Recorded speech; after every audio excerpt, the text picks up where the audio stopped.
Hola, ¿qué tal? Hoy voy a continuar con el video anterior. Esto es introducción al desarrollo web. Y hoy vamos a ver un par de cosas más de HTML como para entender un poco algunas cosas bastante fundamentales y sencillas. Y después vamos a incursionar en JavaScript o JavaScript, que es el lenguaje de programación de la web. Así que vamos a empezar. Yo creé acá una carpetita, tutorial 2 que es la continuación de esto. Vamos a empezar desde cero igual. Voy a crear un pequeño archivito. Vamos a abrirla directamente con Visual Studio Code.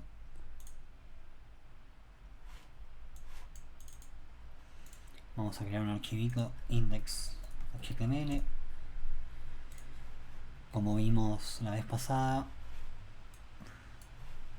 si apretamos sin una exclamación tab, ya Visual Studio Code nos crea un documento básico. Vamos a explicar un poco algunas cosas. Esto nos está diciendo el tipo de set de caracteres que queremos usar. UTF-8 es actualmente el estándar, que esto admite caracteres del alfabeto español, chino, árabe, ruso, etcétera. Así que esto va a ser lo que vamos a usar por default en general. Eh, Esto todavía no sé bien qué es, la verdad. Así que lo dejo para que lo investiguen. Y esto lo que nos está diciendo es configurando el navegador para que funcione tanto para dispositivos móviles como para dispositivos más grandes, y que la escala original va a ser 1, es decir, que no va a haber ningún tipo de zoom. Este es el estándar absoluto. Este es el título del documento. Tenemos el body, que es donde vamos a escribir nuestro HTML. Entonces, solamente para chequear que todo esté andando bien, vamos a escribir un H1 y vamos a poner hola mundo. Y vamos a lanzar con Live Server, que es algo que expliqué en el video anterior, para poder ver los cambios en tiempo real. Esto nos abrió este navegador. Vamos a ponerlo aquí, vamos a checarlo un poquito. Entonces tenemos nuestro, y si yo agrego acá alguna cosa nueva, lo va a actualizar en tiempo real. Entonces vamos a ver algunas cosas de estilos y vamos a ver cómo organizar un poco nuestro código. Como vimos antes, para crear los estilos, escribimos dentro del head un tag style, y acá podemos, por ejemplo, cambiarle el color a nuestro H1, ese tipo de cosas, ¿no? Pero bueno, eventualmente cuando tenemos muchos estilos se vuelve bastante inconveniente tenerlo todo en el HTML, así que lo que hacemos es crear un archivo específico de estilos y lo importamos en nuestro HTML. Vamos a crear una carpeta llamada style, y dentro de style vamos a crear un archivo que se llame main CSS. CSS es la extensión de, como habíamos visto en el video anterior, Cascade Style Sheet, que es la norma de estilos dentro de HTML. Entonces yo, por ejemplo, acá quiero escribir H1 color red.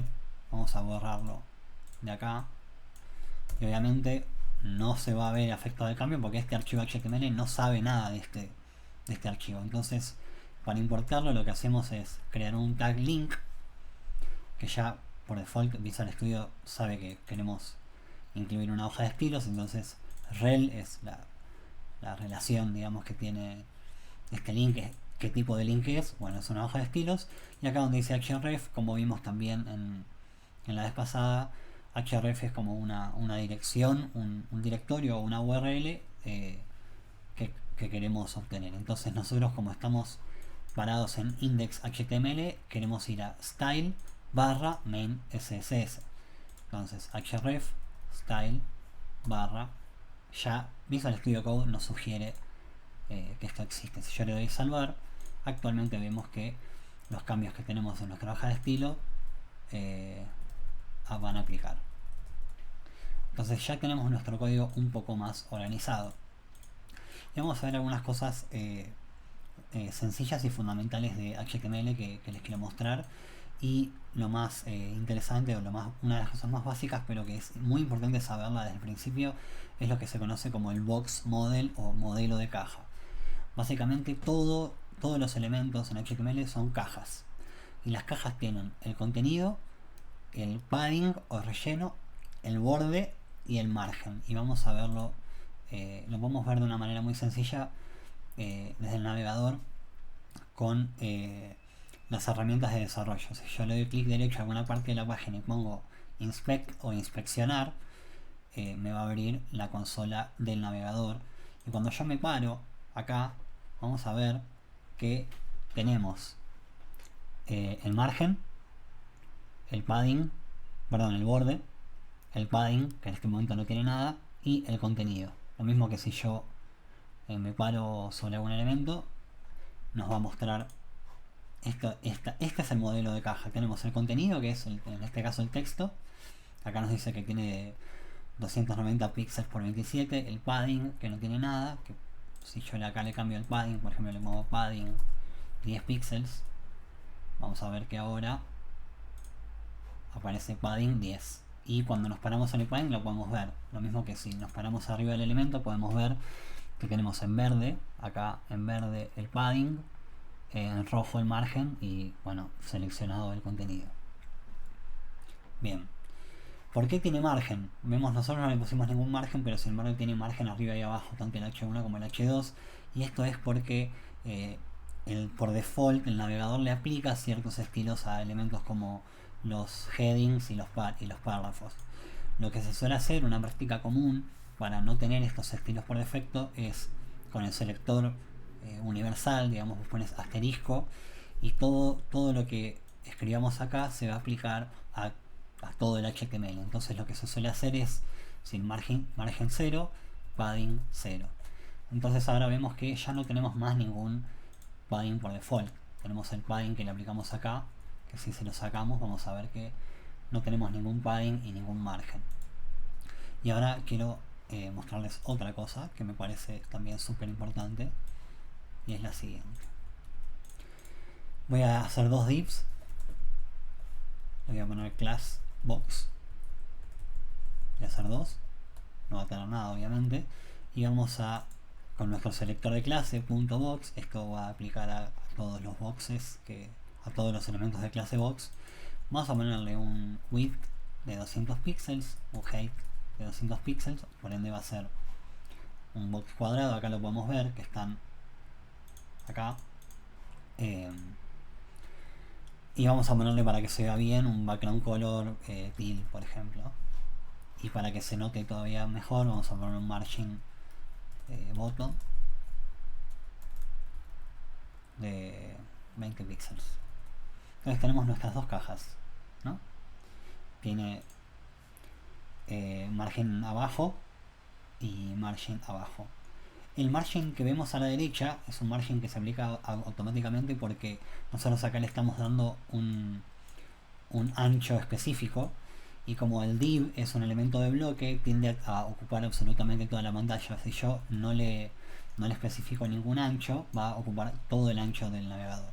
Por eso cuando yo le especifico un ancho, el resto lo completa con un margen. Si queremos que estos divs estén centrados, podemos decirle, por ejemplo, que el margen izquierdo sea automático, y lo mismo con el margen derecho, y eso lo va a centrar. Margin right, perdón.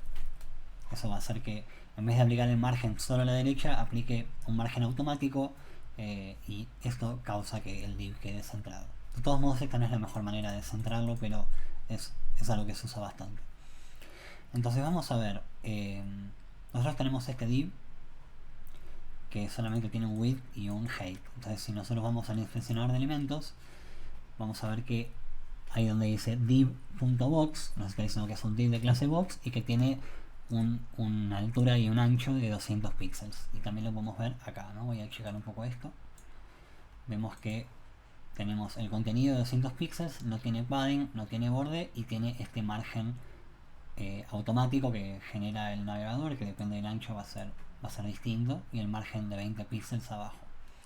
Ahora vamos a escribir algún texto acá, ¿no? Por ejemplo, vamos a escribir hola, ¿cómo estás? Acá, y acá vamos a escribir un texto aleatorio. Yo escribo lorem, aprieto tab, y el navegador automáticamente, el Visual Studio Code, me llena con un texto X, ¿no? Entonces tenemos de vuelta nuestras cajas, que obviamente van a ser de 200 píxeles, como vemos acá. Pero ¿qué pasa si yo, por ejemplo, le pongo un padding? Un padding de, no sé, 1 EM. Ahora vamos a ver lo que es el EM. Eso no nos preocupemos por el momento ahora. Vamos a ver que tenemos el contenido de 200 píxeles, como estaba antes, pero la caja en total nos ocupa 232 píxeles por 232 píxeles, como vemos ahí en div.box. Y esto puede ser el comportamiento que queremos, pero generalmente no es el comportamiento que queremos. Generalmente nosotros queremos saber exactamente cuánto va a ocupar el elemento que estamos creando, teniendo en cuenta el padding, porque el padding es parte del estilo. Entonces nosotros queremos que esta caja ocupe 200 píxeles de ancho sin importar el relleno. ¿Y eso cómo lo hacemos? Hay una propiedad que se llama box sizing, y bueno, acá el Visual Studio Code nos sugiere algunas opciones. Por default, el box sizing es content box. ¿Y qué significa esto? Esto significa que cuando le asignemos un tamaño al elemento, le va a asignar ese tamaño al contenido, y después el padding se lo va a agregar. Por eso, en este caso, tenemos el contenido de 200 píxeles y el padding es algo extra. Si yo le pongo, en vez de content box, le pongo border box, vamos a ver que pasa algo interesante, y es que la caja ahora, cuando le hago hover, dice que la caja entera ocupa 200 píxeles en vez de 232 como estaba antes o algo así. Y lo que pasa es que el contenido se ajusta, el navegador computa, dice, bueno, toda esta caja tiene que tener 200 píxeles de ancho. Ok, después le agrega el padding hacia adentro, manteniendo esos 200 píxeles, y después ajusta el contenido a lo que sea que quede. Si yo le pongo más padding, vamos a ver que la caja sigue siendo de 200 píxeles, pero el contenido es todavía más pequeño, y acá tenemos el padding. Bueno, ¿qué pasó acá? Esto es interesante lo que pasa, porque este box tiene una altura determinada. Entonces, como la altura es de 200 píxeles, pero el contenido ocupa más que 200 píxeles, se escapa, digamos, tiene overflow. Es decir, que excede su contenedor. Si yo le saco esta limitación de altura, vamos a ver que la altura de la caja se ajusta al contenido, porque por default la altura, o sea, el valor default de height es auto, lo cual indica que se va a ajustar el contenido. Entonces, si yo tengo más contenido, la caja se va a ajustar. Pero si yo tengo menos contenido, también se va a ajustar. En cambio, si yo quiero que sí o sí esta caja tenga 200 píxeles, vamos a ver que se excede el contenido. Hay varias maneras de manejar esto. Generalmente uno sabe más o menos qué tipo de contenido o qué cantidad de contenido va a tener, pero a veces no. Y si vos querés que esta caja sí o sí ocupe 200 píxeles, una cosa que puedes hacer es poner overflow. Overflow es qué pasa con el contenido que excede el contenedor. Si yo pongo auto, que es el default es visible, creo. El default es visible. Entonces, cuando el contenido excede el contenedor, lo vamos a mostrar igual, que es lo que está pasando acá. Si yo le pongo hidden, lo va a ocultar. Entonces, vemos que acá se corta y no podemos ver lo que está más allá. Aunque si inspeccionamos el elemento, lo podemos ver entero, pero está oculto, por eso no lo vemos. Otra es scroll, que lo que hace es que el contenido, cuando excede, podamos scrollear, pero fijémonos qué pasa acá. Nos aparece la barra de scroll abajo, a pesar de que nosotros no tenemos contenido que excede en el eje X, sino solamente en el eje Y. Así que lo que vamos a hacer es, en vez de usar overflow, que aplica tanto al eje X como al eje Y, hacer overflow y scroll. Entonces solamente va a aplicar a el eje Y y no nos aparece la barra de scroll abajo. Ahora, otra propiedad del overflow es auto, que esta es la que más me gusta a mí en general, porque nos fijamos que acá, en el caso de que el contenido excede, nos aparece la barra de scroll, pero en el caso de en el contenido no excede, no nos aparece la barra.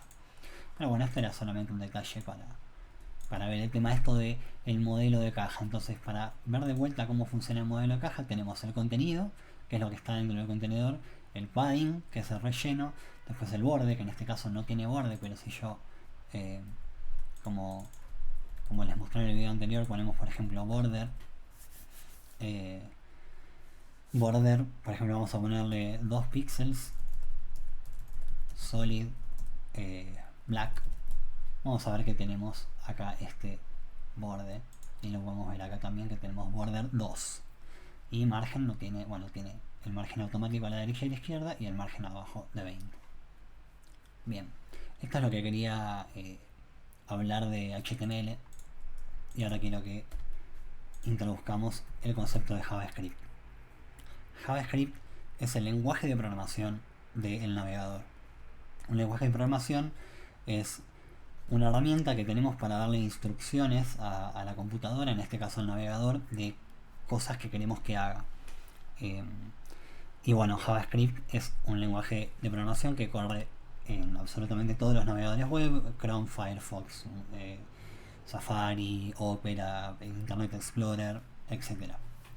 Entonces, nosotros con HTML y CSS podemos hacer páginas estáticas, páginas que son, no sé, una portada con links hacia algunos lugares, pero no mucho más que eso. Entonces con JavaScript nosotros podemos agregarle comportamiento dinámico, y vamos a ver un poco cómo usarlo y algunas cosas que podemos hacer.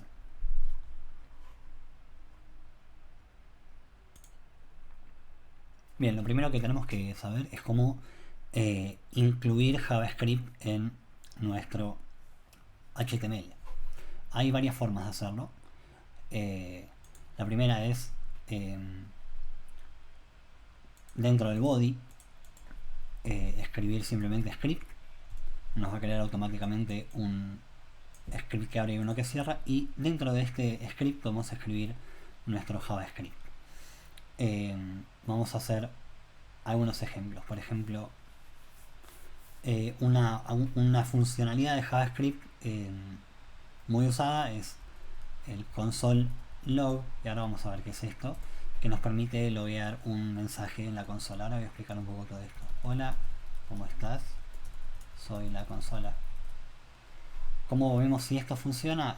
Acá dentro de nuestras herramientas de navegador, además de Elements, que nos muestra el HTML, tenemos console. Entonces vemos que acá se grabó en la consola este mensaje que nosotros queremos mostrar. Si yo aprieto F5 para actualizar o actualizo acá, vamos a ver que se graba en la consola. Y esto lo puedo hacer la cantidad de veces que quiero. Y vamos a ver que tenemos todos estos logs. Y algo interesante de esta consola de navegación es que nos dice lo que se logueó, y acá nos dice dónde ocurrió esto, quién llamó a esta función. Y acá dice index.html, y esto es la línea 22. Entonces si vamos a la línea 22, la línea 23, 24, 25, tenemos que en la línea 22, 23, 24, 25 tenemos estos logs. Bien, esto solamente para saber que está funcionando el JavaScript. Bien, vamos a ver qué podemos hacer con JavaScript. JavaScript es un lenguaje de programación bastante híbrido, tiene elementos de programación orientada a objetos, tiene elementos de programación imperativa o procedural, tiene elementos de programación funcional. Bueno, todos estos son paradigmas de programación que no es necesario que lo sepas ahora, pero bueno, vamos a hablar un poco de las cosas básicas de programación, como variables, selectores, iteraciones, que son como los building blocks o las herramientas fundamentales para cualquier lenguaje de programación básicamente, y vamos a ver cómo usarlos, y después vamos a ver para qué usarlos. Entonces vamos a empezar con las variables. Las variables son como contenedores en los cuales nosotros podemos asignar valores para después usarlos. Esto es medio abstracto al principio, pero con el uso, con los ejemplos lo vas a entender. Una variable tiene dos operaciones posibles, que son la declaración de la variable, que es decir, che, esta es una variable, quiero que exista. Y después la asignación, que es cuando decís, bueno, quiero que esta variable tenga este valor. Para la declaración de las variables, hay varias maneras de declarar variables. Por el momento vamos a usar una, y después vamos a Vamos a incorporar otras más adelante, pero decimos let el nombre de la variable, nombre variable. Vamos a poner nombre nomás. Y ya está. Eso creó una variable. Obviamente no estamos haciendo nada con la variable, así que vamos a asignarle algún tipo de valor. Yo puedo decir, una vez que declaré la variable, puedo decir, ahora le puedo asignar valores, y los valores se los asigno con igual. Nombre igual Pablo, por ejemplo. Entonces, de vuelta, tenemos una variable no llamada nombre y que tiene el valor Pablo. Entonces, ¿cómo sé yo que esto está funcionando bien? Puedo hacer lo que usamos antes, console log. Console log es básicamente, console es un objeto de JavaScript, por decirlo de alguna manera, que tiene algunas funcionalidades, algunos métodos que podemos utilizar. Y cada vez que queremos acceder a un método dentro de un objeto, escribimos punto y el nombre del método. En este caso, log. Estos paréntesis para lo que sirven es para pasarle a este método log del objeto console un valor o una serie de valores, y nos va a mostrar en la consola. Ya vamos a ver esto de los paréntesis en más detalle más adelante. Entonces, si yo pongo console log, puedo poner hola, ¿cómo estás?, como mostramos antes,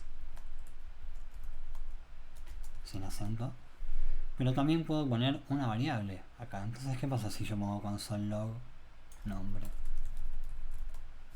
Muestra Pablo, porque es el valor de la variable. Entonces, cuando nosotros le pasamos una variable a este console log, va a tomar el nombre de la variable y lo va a mostrar. Yo puedo modificar esta variable. Puedo poner nombre igual Marcelo. Ya sabemos lo que viene después de Marcelo. Y si yo ahora pongo console log nombre de vuelta, vamos a ver que tenemos Pablo y Marcelo. Primero es Pablo, lo mostramos. Después es Marcelo, lo mostramos. Entonces, no solamente podemos tener variables de tipo, esto es una variable de tipo string en este momento, o sea, es una cadena de caracteres. También podemos tener variables como con, por ejemplo, edad. Podemos poner edad, puede ser un número, por ejemplo 31. Y si yo acá al console log puedo hacer varias cosas con esto, pero en principio vamos a hacer edad acá. Tenemos Pablo 31. Podemos reasignar la edad de vuelta. Marcelo, poner que tenga 48. Y podemos copiar de vuelta esto y poner Marcelo. Perdón, edad. Bien. Pablo 31, Marcelo 48. Otra cosa que podemos hacer es hacer lo que se llama una concatenación de strings. Y por ejemplo, vamos a poner mensaje,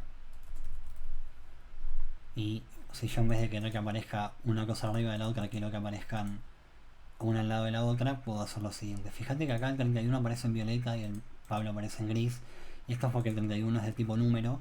La consola sabe que es de tipo número, y como es un número te lo pone en otro color para que sepas que es un número. Yo puedo decir que el mensaje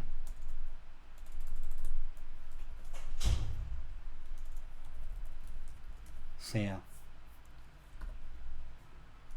Pablo tiene espacio más edad más espacio años. Y acá pasan cosas bastante interesantes. Voy a cerrar esta ventana de estilos por el momento. Y en vez de loguear el nombre, vamos a loguear directamente el mensaje a ver qué pasa. Pablo tiene 31 años. Y vemos que el 31 ya no aparece en violeta, sino que aparece en blanco. Y esto es porque cuando creamos una variable y concatenamos valores, si hay una string en esa concatenación en algún momento, como por ejemplo este es una string y este es otra string, automáticamente va a convertir los números en strings. Ahora, imagínate que yo tengo no sé, podría poner let, voy a poner mitad de edad. Una convención que se usa para los nombres de las variables es que empiezan con minúscula, se escribe, y después cada palabra siguiente se escribe la primera letra en mayúscula y el resto en minúscula. Entonces es let palabra, después palabra con mayúscula, otra palabra, etcétera. Esta es una convención que se usa en prácticamente todos los proyectos.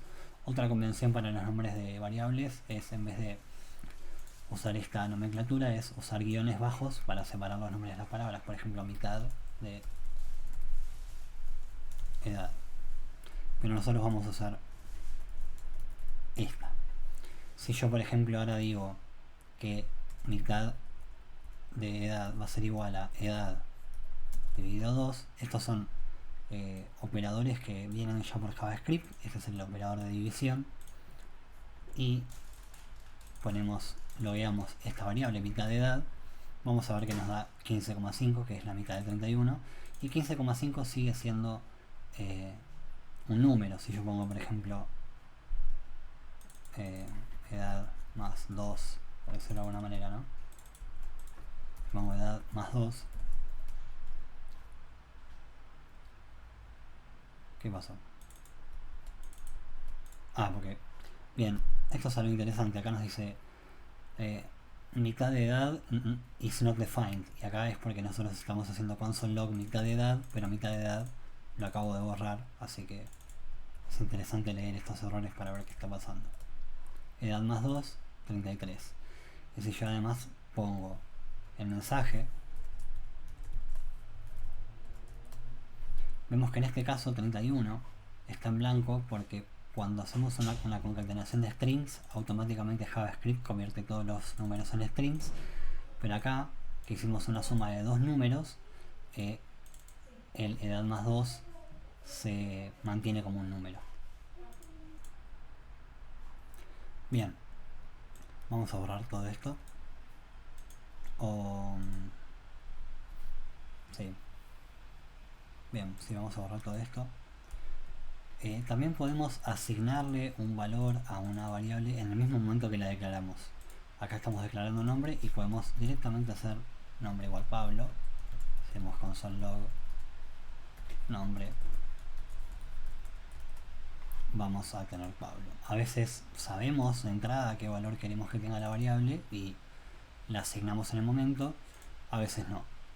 Entonces esto va a depender de la situación. Bien, ya tenemos un conocimiento básico de variables. Hasta ahora solamente trabajamos con strings y números, que son como los tipos más sencillos, pero ya nos sirven para un montón de cosas. Y vimos algunas operaciones que podemos hacer sobre estas variables. O sea, vamos a hacer algunas... Vamos a poner, por ejemplo, vamos a ver algunas operaciones que podemos utilizar. Por ejemplo, vamos a loguear el número, que va a ser 0. Una de las cosas que podemos hacer es número igual número más 1, por ejemplo, y esto va a ser... Esto lo que quiere decir es, quiero que la variable número ahora valga lo que tenía la variable número más 1. Entonces nos va a dar 1. Si yo esto lo repito, vamos a poner 1 y 2 porque es número 0. Número ahora va a ser igual a 0 más 1, o sea 1. Ahora número es 1, quiero que número sea igual a número más 1, o sea 2, etc. Otra cosa que podemos hacer además de sumar es restar, obviamente. Si yo le pongo 1 menos 6, nos va a dar menos 5, porque acá el número vale 0, acá vale 1, y acá vale 1 menos 6, o sea menos 5. También podemos multiplicar con el asterisco 20, porque 1 por 20 es 20, obviamente. Podemos dividir, como ya vimos. ¿Cuánto es 1 dividido 18, por ejemplo? 0,05555. ¿Qué más? Multiplicar, dividir, sumar, restar. Bueno, hay varias cosas más que podemos hacer. Podemos hacer raíces cuadradas, exponenciales, pero eso es un poquito más avanzado, así que lo vamos a dejar para otra ocasión. Bien, vamos a ver ahora tema selectores. Básicamente un selector es una cláusula, una herramienta que nos provee este lenguaje de programación para determinar la conducta del programa dada una circunstancia u otra. Y el selector más básico es el if. If significa sí en inglés, y básicamente la sintaxis es if, la condición, vamos a hacer una cosa y vamos a ver qué condición podemos poner. Por ejemplo, if número es mayor a 0, hacemos console log es mayor a 0. Obviamente no está pasando nada porque 0 no es mayor a 0. Ahora si yo pongo número es mayor o igual a 0, mayor o igual a 0, y si yo le pongo como valor al número -1, no va a pasar nada porque -1 no es ni mayor ni igual a 0. Ahora yo también puedo querer actuar sabiendo, o sea, yo puedo determinar la conducta en caso de que esto sea falso, y eso es con la clave else. Esto es, si número es mayor o igual a 0, pasa tal cosa, si no, pasa tal otra. Por ejemplo, log es menor a 0. Entonces, como número es menor a 0, viene por acá. Básicamente lo que hace el if es, si número es mayor a 0, esto da verdadero. Como es verdadero, ejecuta lo que sea que esté acá. Y si esto no es verdadero, ejecuta lo que esté acá. También se pueden hacer condiciones más complejas, como por ejemplo, if número es mayor a 10, por ejemplo, es mayor a 10, else if, puedo decir, bueno, puedo evaluar otra condición dentro del else, else if número es mayor a 5, es mayor a 5, y si no, es menor o igual a 5. Entonces vamos a ver qué pasa. Vamos a poner acá el número es, y dentro del console log yo puedo pasarle varios parámetros y evaluar todos esos parámetros, y los parámetros los puedes separar con una coma. Entonces acá te dice el número es -1, es menor a 0, es menor o igual a 5. Si el número es 12, es mayor o igual a 0 y es mayor a 10, porque if número es mayor a 10, entonces es mayor a 10. Ahora, ¿qué pasa si es menor a 10? Si es menor a 10, pregunta, ¿es mayor a 5? Es mayor a 5. Y si fuera menor a 5,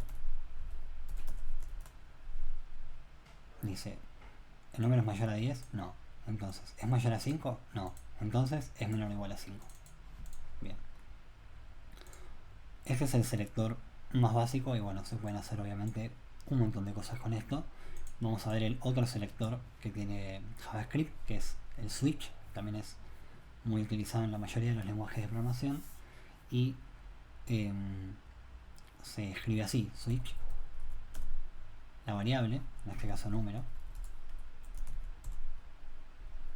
Estas llaves siempre se utilizan para determinar el contenido de un bloque, case y el valor que queremos evaluar. Por ejemplo, case 5, 2 puntos, lo que queremos que pase, el número es 5, y break. Esto lo que dice es, este break lo que nos dice es, bueno, si el número llega a ser 5, hace lo que sea que hacer y después continúa la ejecución del programa. Case, ponele 4, el número es 4. Break.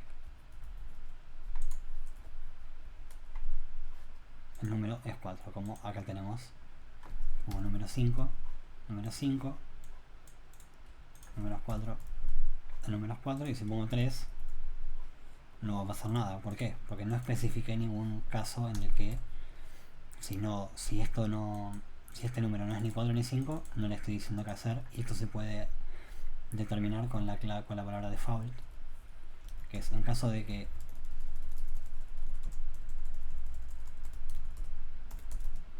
En caso de que no se corresponda con ninguno de los casos que especificamos, hace alguna cosa. Por ejemplo, el número no es ni 4 ni 5. Y acá vemos que el número no es ni 4 ni 5. Bien. Tenemos el if, tenemos el switch. Vamos a ver ahora el for. Esto es un iterador, o básicamente es una manera de ejecutar una misma operación múltiples veces por algún motivo. Por ejemplo, imagínate que yo quiero mostrar los números del 1 al 20. Podría ser 1, 2, 3, 4. Pero obviamente esto no es escalable para nada, o sea, no tiene sentido, porque a veces no sabemos cuántas veces queremos hacer una operación, porque no lo sabemos a priori. Entonces podemos usar un iterador, y el iterador más elemental es el for, y se escribe así: for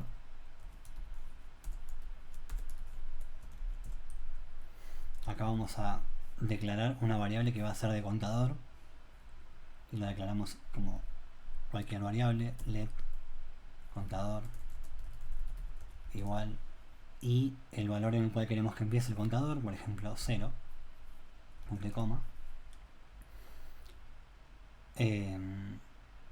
La condición en la cual queremos que termine el for, en este caso nosotros queremos que el for se ejecute mientras el contador sea menor o igual a 20, y cada cuánto queremos que incremente este contador. Y esto se hace así, y ahora vamos a ver qué significa esto. ¿Qué pasa si yo ahora dentro de este for voy a comentar el contador?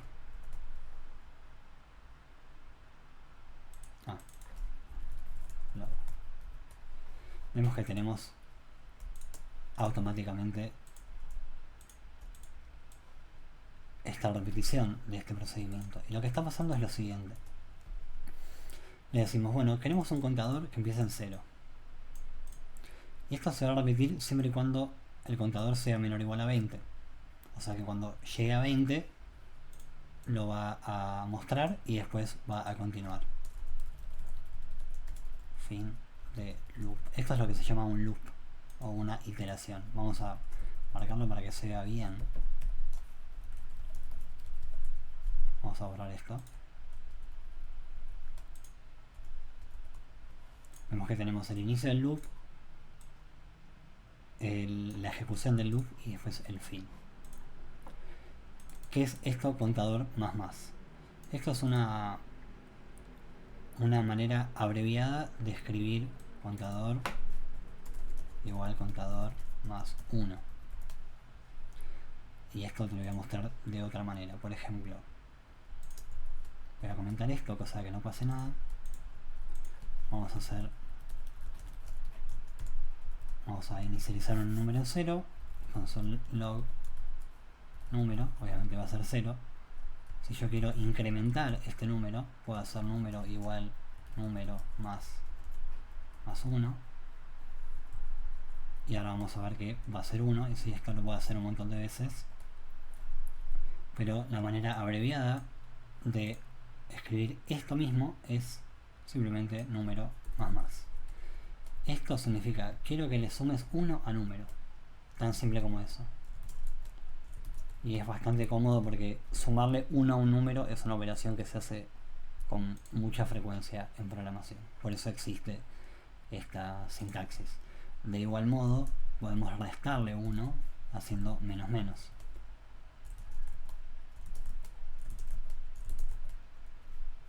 Entonces esto es interesante que lo sepamos.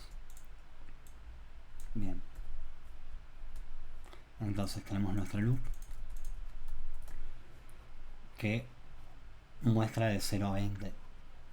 Ahora, imagínate que yo, en vez de que sea de 0 a 20, yo no sé exactamente cuántas veces lo quiero mostrar. Yo puedo acá evaluar por una variable, por ejemplo, cantidad igual 20, y acá quiero que este loop se ejecute siempre y cuando el contador sea menor o igual a la cantidad que determiné antes. Y vamos a volver a esta sintaxis que queda más prolija. Entonces yo acá cambio, por ejemplo, 30, no va a ser 30 veces. Si hago 5, va a ser 5, porque siempre que vos mostrás una variable, el programa automáticamente ve el valor de esta variable y lo evalúa en base a eso.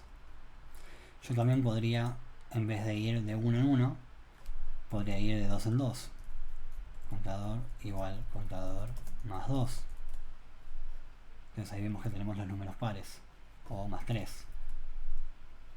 O si yo quiero ir, no sé, hasta el 100, que ahí vamos a tener todos los múltiplos de 3. O todos los múltiplos de 7, por ejemplo. Bueno, después de mucho tiempo me di cuenta de que la cámara acá molesta. Así que la voy a mover acá abajo. Y la voy a checar un poco porque mi cara, la verdad que no es tan importante. Es muy linda, pero no es tan importante. Ahora vamos a ver otro tipo de variable que es muy utilizado, muy importante y le va a dar un poco más de sentido a este for. Y son los arrays o vectores. Para definir un array, lo que hacemos es, vamos a ponerle un nombre. Un array básicamente es una lista, podríamos decir. En realidad un array es como una colección de ítems. En principio lo podemos ver como una lista, pero bueno, tiene varias maneras de implementarse. Una de las maneras de definir un array en JavaScript es, por ejemplo, vamos a tener una lista de nombres, así que le ponemos nombres. Como un array es una colección de cosas, suele ser un nombre en plural, en este caso nombres. Le ponemos igual y le ponemos un corchete que abre y un corchete que cierra. Esto nos indica que es un array. También podríamos decir new array. Esto también define un array. O también podríamos simplemente declarar la variable y después insertarle elementos. Pero vamos a empezar por esta versión. Entonces, por ejemplo, vamos a hacer lo siguiente. Vamos a definir un array ya con una cierta cantidad de ítems adentro. ¿Y cómo hacemos esto? Bueno, dentro de los corchetes ponemos los ítems, por ejemplo, Pablo, separados por comas. Nicolás, María, Josefina, etc.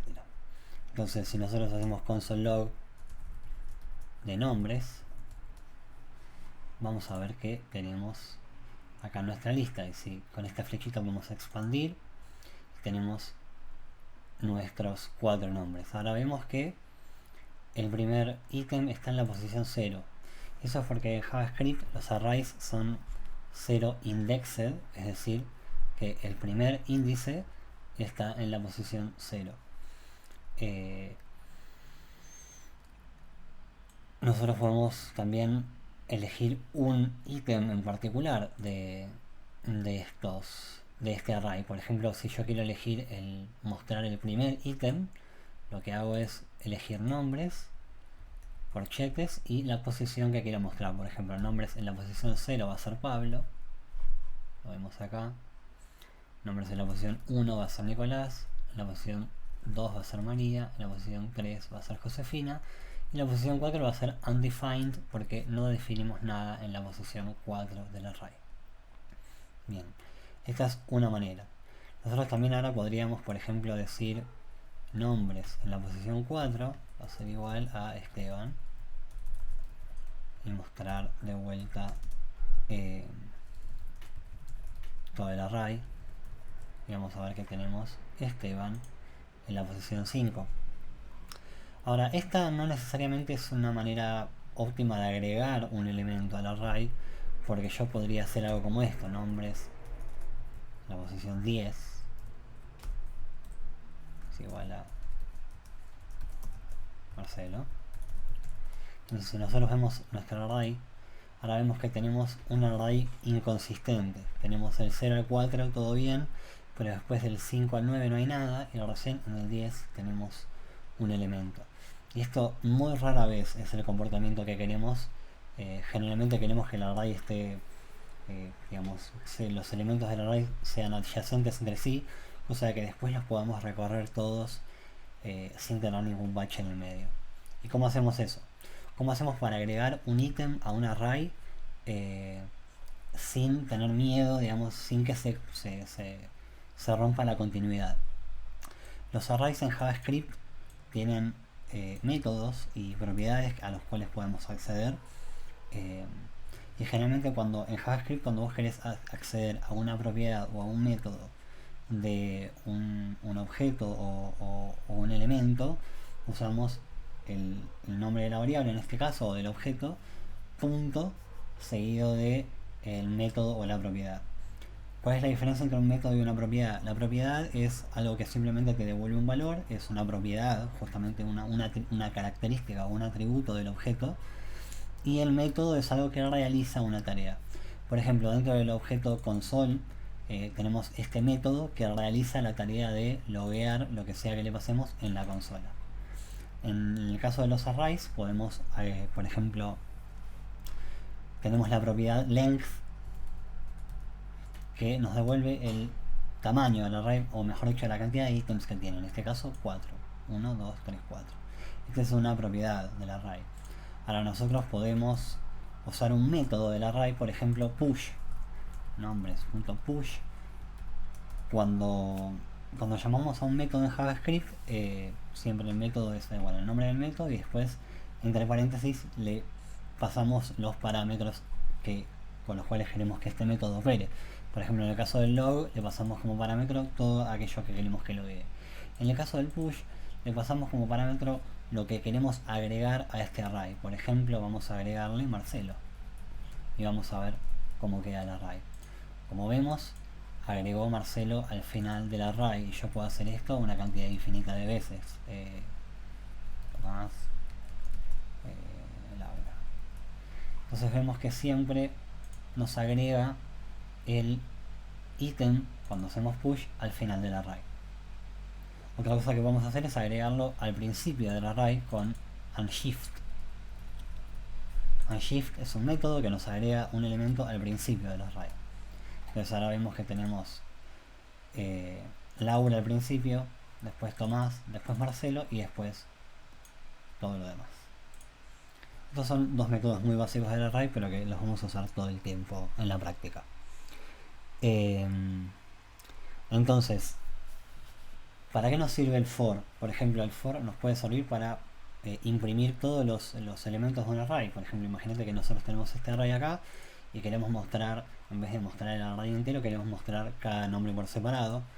Podemos hacer lo siguiente: for let c, voy a hacer que el contador sea, no sea la palabra entera contador porque es muy grande. Generalmente para los contadores dentro de los for se usa una letra, igual a 0, c menor a, bueno, y acá es donde entra la propiedad que vimos hace un rato, length.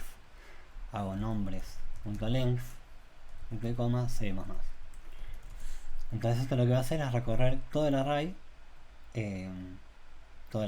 básicamente va a recorrer todo el array, y nosotros con este contador podemos acceder al índice, porque este c va a valer primero 0, después 1, después 2, después 3, 4, 5, 6. Entonces nosotros podemos acceder a nombres en la posición C. Entonces la primera vez que pase por el for va a acceder a la posición 0, la segunda vez va a acceder a la posición 1, etc. Vamos a ver qué pasa. Como vemos, en vez de mostrarnos el array, vamos a mostrar el array entero primero para ver cómo se ve.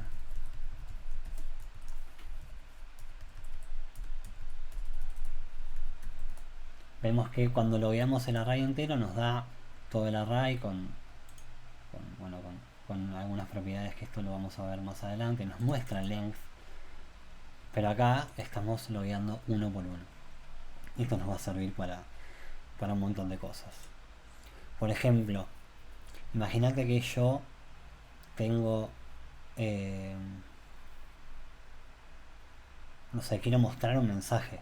Por ejemplo, quiero mostrar un mensaje de bienvenido y a cada uno de bienvenido, quiero enviarle un mensaje de bienvenida a cada uno de estas personas. Yo puedo hacer console log, bienvenida, bienvenido, espacio, más y el nombre. ¿Y qué pasa acá? Nos muestra bienvenida Laura, Tomás, Marcelo, Pablo, Nicolás, María, etc. Bien, ¿qué vimos? Vamos a hacer un recap de lo que vimos. Vimos nombres, vimos strings. Una cosa con los strings, por ejemplo, yo puedo hacer let nombre igual, vamos a poner otra cosa, vamos a poner país, puedo poner, como ven, yo puedo usar comillas simples o comillas dobles. Si yo hago acá país, vamos a ver que si uso comillas simples o comillas dobles va a ser lo mismo. Ahora, ¿para qué quiero usar las comillas simples o las comillas dobles? Si yo, por ejemplo, quiero que el string contenga comillas, yo puedo hacer lo siguiente. Ahora nuestro string contiene comillas. Si yo quiero que el string que yo quiero mostrar tenga comillas simples, hago al revés. Pongo las comillas dobles por afuera y las comillas simples por adentro, y ahora nuestro string va a tener comillas simples, como vemos acá. Eso es algo a tener en cuenta. Yo generalmente uso comillas simples porque es más fácil apretar una tecla que dos en mi teclado, pero bueno, es también una cuestión de gustos en la mayoría de los casos. Bien, ahora vamos a ver funciones. Las funciones son métodos que nosotros podemos crear como bloques de código que queremos ejecutar varias veces en diferentes momentos del programa, y en vez de copiar el código una y otra vez, lo podemos crear una función y llamarla cuantas veces queramos. Voy a poner un ejemplo muy absurdo, pero que va a ilustrar el punto. Imaginemos que tenemos A, que va a ser, no sé, un número cualquiera, y B, otro número cualquiera. Y yo quiero hacer A más B. Esto me va a mostrar el resultado de esta suma. Ahora imagínate que yo quiero no, es que no sé si es un buen ejemplo, pero bueno, sí, vamos a continuar con este ejemplo. Yo puedo abstraer toda esta funcionalidad en una función. ¿Cómo hago eso? Por ejemplo, yo digo function, el nombre de la función, que va a ser log numbers. La función, como venimos usando funciones hasta ahora, recibe parámetros que yo le tengo que decir qué parámetros va a recibir, y le voy a decir, por ejemplo, número A, número B. Vamos a poner en español esto, loguear números, y podemos mover toda la ejecución dentro de la función. Entonces yo lo que quiero hacer ahora es loguear números, y quiero loguear los números que él recibe como parámetro esta función. Por ejemplo, el número A, el número B. Obviamente no pasa nada porque yo acá lo que estoy haciendo es declarando la función, pero no la estoy invocando en ningún momento. De la misma manera que acá estoy declarando una variable, acá estoy declarando una función. Y para yo llamar a una función, tengo que hacer simplemente el nombre de la función, loguear números, y qué parámetros le voy a pasar. En este caso yo quiero loguear A y B. Si yo le paso A y B, vamos a ver que nos loguea la suma. ¿Y esto qué está pasando acá? Básicamente, cuando JavaScript lee loguear números, dice, esto es una función, vamos a ver cuál es esta función. Y la busca acá y dice, ok, esta función recibe estos dos parámetros, y los loguea en la consola. Bueno, ¿cuál es el número A? ¿Cuál es el parámetro, el primer parámetro que me está pasando? A. Entonces va a reemplazar A por este parámetro que yo le estoy pasando. De igual manera yo puedo pasarle dos números acá, por ejemplo. Lo mismo con el segundo parámetro. Pregunta, bueno, ¿cuál es el segundo parámetro que me está pasando? Ah, bueno, acá el segundo parámetro es b. Entonces realiza la tarea en cuestión. Yo puedo acá, por ejemplo, pasarle 100, 300 y me va a loguear 400. No importa que le pase acá, va a saber que siempre el primer parámetro que le pase se va a corresponder con el primer parámetro que reciba la función. El segundo puedo pasarle otro parámetro y va a funcionar también. 600, 100 más 300 más 200 es 600. Ahora esto puede parecer muy trivial, ¿no? Pero, por ejemplo, yo puedo ahora llamar a esta misma función con otros parámetros. Por ejemplo, loguear números 1, 2, 3, 3, 4, 5.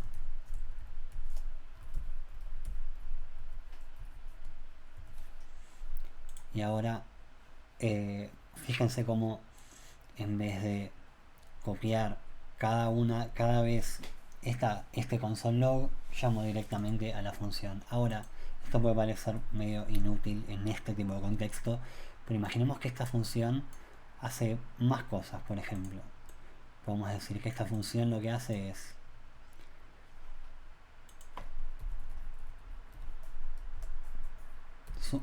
loguea la suma, o podemos hacerlo más, entrada y los números, número A, número B, número C, y loguea la suma,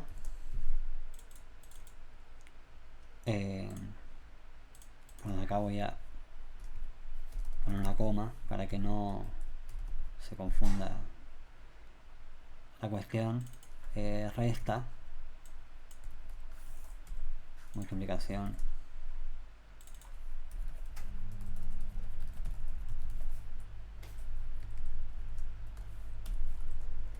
y división.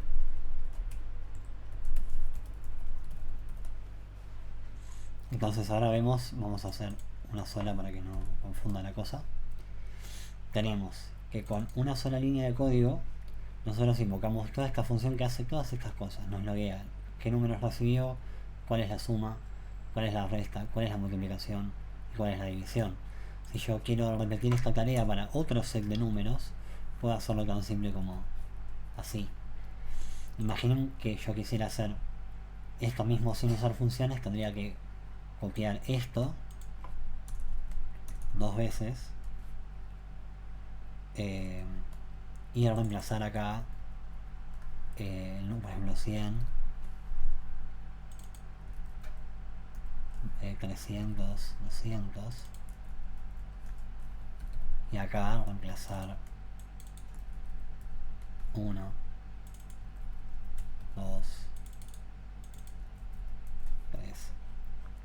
O sea, es esto versus solamente el llamado a la función. Obviamente no hay ninguna duda de que esto es extremadamente útil porque hace el código más legible, y además hay casos en los que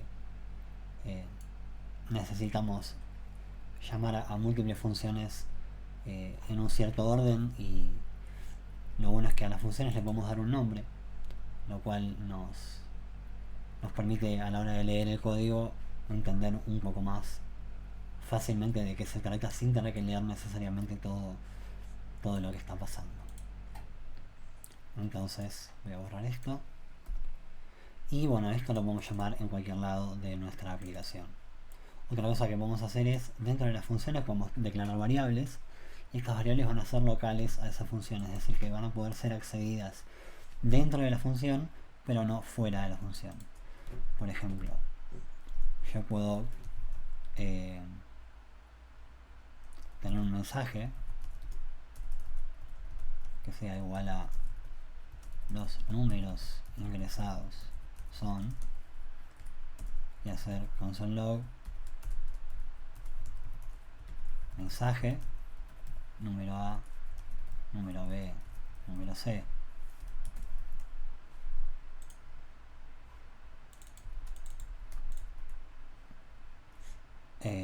Vamos a...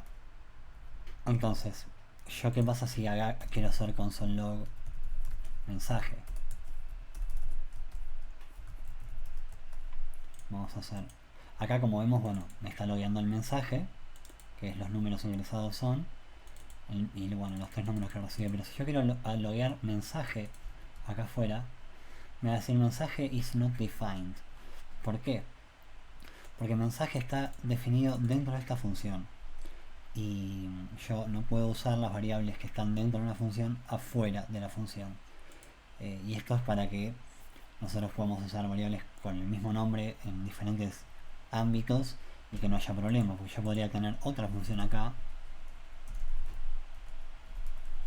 que sea, no sé, restar números. Vamos a poner solamente 2 números y decir la resta de los números ingresados es, y acá hago un mensaje, número A menos número B.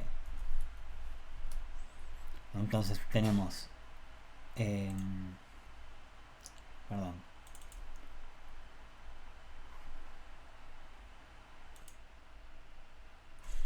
acá estoy llamando a otro, estoy llamando a loguear en vez de a restar. Vamos a llamar a restar números.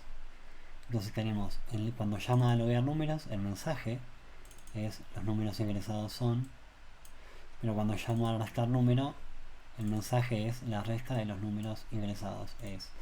Entonces, mientras yo defina las variables dentro de una función, esas variables están como confinadas a ese scope o a ese ámbito, como se dice. Entonces no habría problema en usar esas mismas variables en otro lugar. Ahora también existe la posibilidad de yo definir esta variable afuera de la función. Yo puedo definir una variable. ¿Cómo funciona esto? Las variables que están definidas o declaradas dentro de la función solamente pueden ser usadas dentro de esa función o dentro de alguna subfunción dentro de esa función. Pero las variables que están declaradas afuera, es decir, como en un ámbito superior, las puedo usar dentro de las funciones. Por ejemplo, yo puedo, dentro de loguear números, llamar a A y B porque están definidas afuera. Entonces esta función está al tanto de la existencia de estas variables, pero este entorno fuera de la función no está al tanto de estas. Entonces yo acá puedo decir vamos a comentar esto, console log los números A y B son A, B. Entonces vemos que tenemos 123 y 234 porque las funciones conocen digamos el scope, ¿cómo decirlo en español? Conocen el entorno que está afuera, tienen el contexto del entorno que está fuera de ellas, pero lo que está fuera de ellas no tienen el contexto de lo que está dentro. Bien. Las funciones pueden o no retornar un valor. ¿Y esto qué significa? Vamos a hacer otra función. Yo puedo tener una función que sea solamente un procesamiento y una ejecución de código, como vimos recién. Por ejemplo,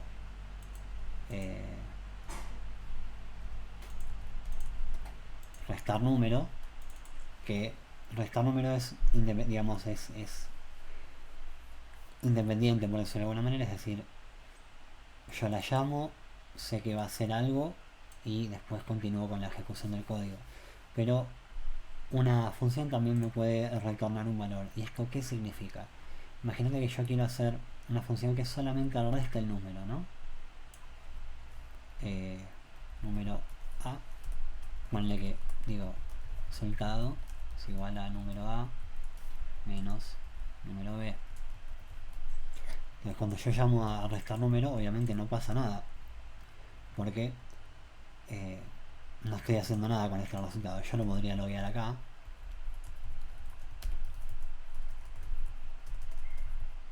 Bueno, y ahí va a funcionar. Esto lleva solamente 2 parámetros. Pero yo podría querer en realidad procesar cierta entrada con estos 2 parámetros y después tener ese valor disponible para alguna otra cosa. Yo sé que acá no tengo el resultado. Me va a decir el resultado is not defined porque el resultado está dentro de la función. Pero si yo quiero este resultado capturarlo y usarlo en el futuro, lo que puedo hacer es, en vez de loguearlo dentro de la función, puedo hacer return resultado. ¿Y esto qué va a hacer? Que cuando yo llamo a esta función va a procesar todo lo que tenga que procesar y va a devolver un valor.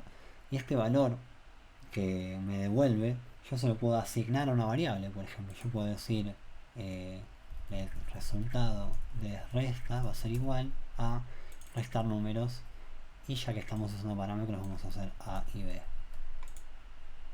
Entonces lo que está pasando acá es que yo le digo, creo esta variable y le digo, esta variable quiero que sea el resultado de lo que sea que me devuelva esta función.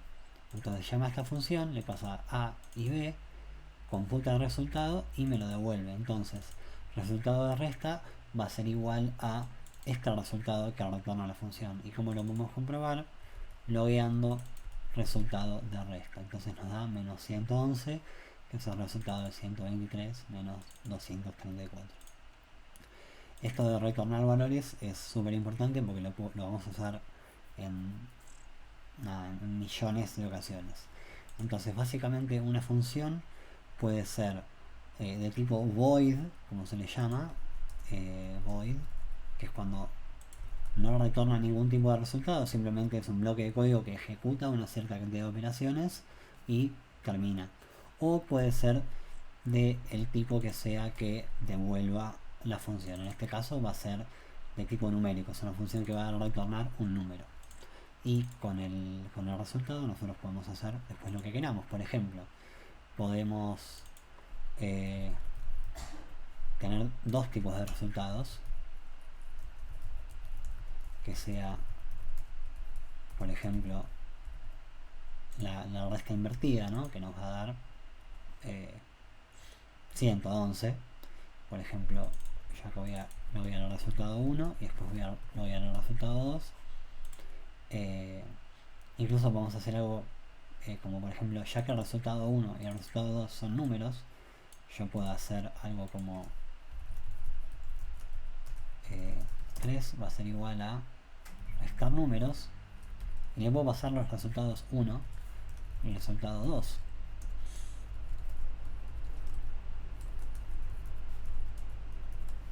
Y ahí tenemos 122. ¿Qué está pasando acá? El resultado 1 va a ser igual a a menos b, el resultado 2 va a ser igual a b menos a, y el resultado 3 va a ser igual a menos b menos b menos a. Así que bueno, esto creo que nos puede dar una idea bastante concisa del poder que tienen las funciones, y son algo completamente básico y fundamental en cualquier lenguaje de programación, porque nosotros con esta simple función pudimos crear un montón de resultados diferentes con diferentes entradas. Otra cosa que vamos a hacer para simplificar esta función es, ya que sabemos que lo único que queremos retornar es este resultado, podemos directamente hacer return y la cuenta iba a suceder exactamente lo mismo. Pero bueno, esto es un detalle nomás. Bueno, entonces ¿qué vimos? Vimos variables, vimos strings o cadenas de caracteres, vimos arrays, vimos funciones que retornan y que no retornan valores, vimos algunas operaciones numéricas,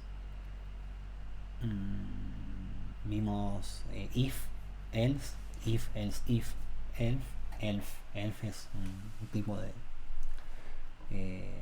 criatura mítica, es otra cosa. También vimos el switch para ver cuando tenemos muchos casos de una expresión que queremos evaluar. Vimos, bueno, for, que el for es muy importante. Vimos también un poco de el box model de HTML, que es súper importante, y vimos algunas propiedades interesantes como el overflow y el box sizing, que es súper importante. Así que bueno, la que viene veremos objetos, que es súper importante también, y cómo hacer algo que es fundamental, que es bueno, interactuar con el HTML, ¿no? Que con el JavaScript yo pueda decir, bueno, si este resultado lo quiero mostrar en una de estas cajas, ¿cómo hago? Que ahí es donde entra la parte interactiva, digamos, que es para lo que se usa JavaScript, para interactuar dinámicamente con el contenido de la página, que es lo que va a ver el usuario.